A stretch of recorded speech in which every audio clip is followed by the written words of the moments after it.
Court judge is considering a motion to dismiss a lawsuit brought forth by the mother of Ryan Larsen against the Papillion-La Vista School District. The matter was brought before the court today, a few months after a similar lawsuit was filed by Tammy Larsen, which was dismissed in federal court. Larsen is seeking damages in Ryan's disappearance. Back in May of 2021, the sixth grade special needs child wandered away from an elementary school nearly 3 years ago and hasn't been seen since.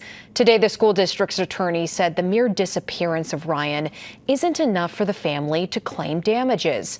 They also claim it's speculative since he isn't declared dead, and says the school was following Ryan's individualized education plan. Larsen's attorneys say that Ryan is disabled and cannot take care of himself, and that this lawsuit is about the school's negligence of supervision, not his IEP.